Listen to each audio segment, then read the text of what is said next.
Hey y'all, welcome back to Twin Oaks Farm Poultry. Thanks for joining us. Hey, I'm just starting a video and been working on feeders and waters and going to be working on bedding material, and I heard an insistent kind of little chirping that rose above the noise of the other chicks. So when you have that happen, if you're raising chicks, when you have that happen, go check it out, because here's what I found. It sounded like maybe one was off by itself somewhere, and one little chickie did get in here behind one of our corner boards, so we need to just do a little chickie rescue. So usually if I just pull that away, they get right up and they take off. So that was all that little one needed. They can usually get back out. They got in there, so they usually can get back out, but they appreciate a little bit of help. Hey y'all, welcome back to Twin Oaks Farm Poultry. It is day 7 of our flock of 304 Cornish Rock Cross meat chickens that are in production for wholesome and delicious poultry. So in this video, we are getting the progress update on the flock, but we're also going to talk about the most important nutrient, and we're going to talk a little bit about the deep litter bedding system that we're using, and try to take a close-up look at some of the chicks themselves and give you quantities on their feed and water consumption, because you'll see how the intake of the food and water just goes up and up and up.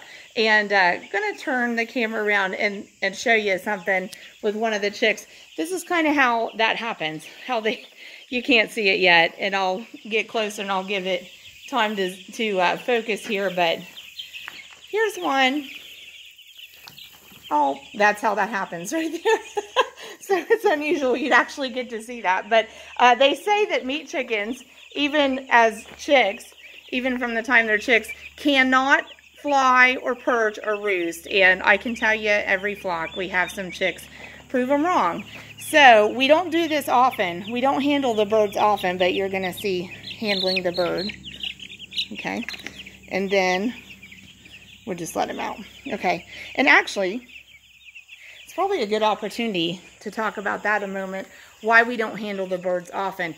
And that is actually something that comes up kind of frequently, because we do get asked about if we track the weight of the birds, like daily, or even just random samples of the birds daily. And we frequently get asked about finish weights. And you'll probably be surprised to find out, if you haven't thought of it before or asked us about it before, we don't weigh the birds at any time in the process. We never weigh them. I'll give you 2 reasons. The main reason is because we work with a processor to have the birds processed into poultry. And because of that, and because of the way that works, we have to reserve the date to have them processed. In fact, we reserve it first. In fact, as of January 5th of 2023, we had all of our processing dates for the entire calendar year reserved. So we do that early in the process. Based on our processing date, we count back 6 weeks from it, and we decide that's when we want our chicks to hatch. That's when we get a hold of, we actually get a hold of Beverly Feed and Supply, and that's our favorite feed store here locally, and we get a hold of them. They are already set up networking with Mount Healthy Hatchery around Cincinnati, Ohio.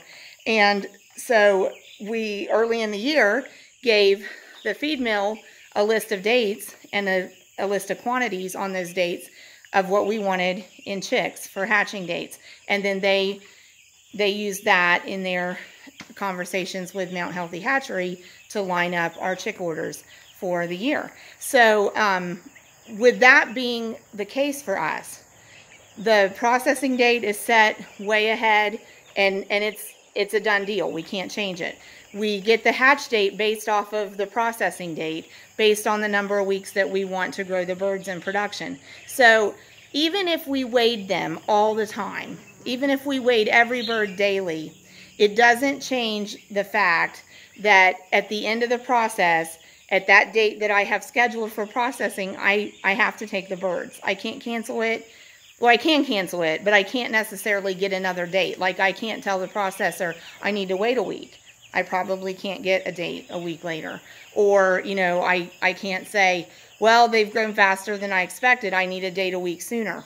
I can't do that. I have to make it work based on the processing date that I have.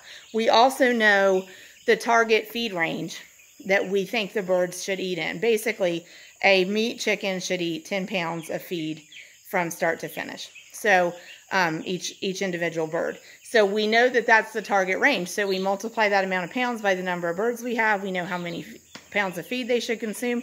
That's what we feed. So we can tell as they're progressing if they're staying on track with the target feed consumption.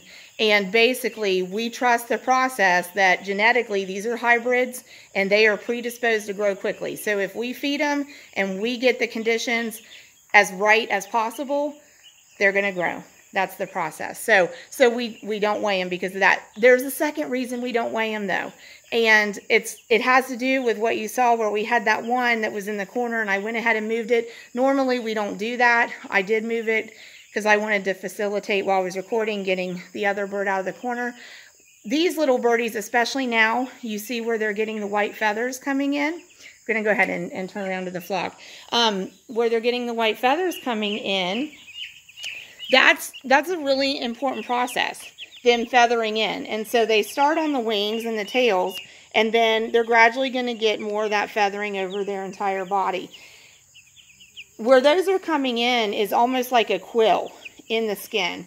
And if that gets disturbed or damaged, of course, it's going to make a wound, a little injury. And if it gets injured and wound enough, it's going to bleed. And if it bleeds, it's going to be a point of attraction for the other birds to pick on that bird. And we don't want that. So in general, we just totally avoid handling them in order to not cause any injury and wound where the feathers are coming in. So you may not agree with my theories or our decisions on that, but that's how we manage as far as one of our ways to prevent injury and to prevent wounds to the birds is we limit handling them. And when we have visitors, that's a whole nother issue. Not going to talk about biosecurity today, but we do have visitors to our flock and we don't let them handle them either. So for biosecurity purposes, but also to prevent injury to where their feathers are coming in. So couple quick things. What's the most important nutrient for your chickens, at any age, for any living creature? Going to give you the clue. That's the hint. It's water. Water is considered an essential nutrient because we cannot produce enough of it on our own to have what we need. We have to have an external source to help us be hydrated enough. And we need to be hydrated. Boy, that one's really sleeping. We need to be well hydrated, and they need to be well hydrated for growth and for immunity and for strength. So water is very important. I want to tell you the water consumption on these birds today. I filled the 1 gallon waters, there's 8 of them. I filled them at 7:30 this morning. And I just filled them again at 1:30 this afternoon. And it's about 4:30. And most of them are still pretty full. We'll top them off tonight. But they're easily drinking 16 gallon in a 24-hour period. Food, you can see feeders are ready to fill, and I've got some out. What I end up doing is I pull them all out of the brooder, fill them, put them back in, and we are finishing our second bag of feed. You can see that here. I'm going to have to open up a third one to fill these. So 304 birds have consumed 100 pounds of feed in 7 days. And let's see. Oh, the bedding. So bedding material, we use deep litter bedding, and you can tell the difference here in the corner where that bedding's nice and fluffy and new, and this bedding is used. Let's get that back out of there. It's really wet, holding moisture on top, actually. I shouldn't say it's real wet, but it's holding moisture on top, and it's clumpy. When I step on it, it sticks to my shoes. When we have that happen, we know it's time to put fresh bedding on, and the depth difference also is notable there. Y'all can't see it from that angle, but there's about 2-inch depth difference from the used bedding to the unused bedding, meaning these 300 some birds have compacted all of that bedding in this brooder space about 2 inches. So it's time to add more. So they've done great to make it 7 days on this. I've already put some fresh here. You can see how much they love it, and that's basically all we'll do. We'll take fresh by the handfuls, and we'll just put it down, and we'll spread it out. So that takes a long time. Wanted to try to show you a chick's ear. If you've never paid attention to that and you have any chickens you can look at home, take a look. They're not cooperating. Right behind their eye, see its ear? Once you know it's there and what it looks like, you can't miss it. It really looks like an ear. So that's really cool. And also, you can see the heat lamps are off. It's about 82 degrees, so they're comfortable. So we're reaching the point where they're comfortable in the 85 degree to 90 degree temperature range, because they're putting off body heat and they're holding a comfortable temperature zone in here. So that's all for now. We're signing off. Join us again on day 8, and please subscribe to our channel, Twin Oaks Farm Poultry. God bless y'all. We appreciate you. We're going to fill feeders and fill waters and let the birds keep growing.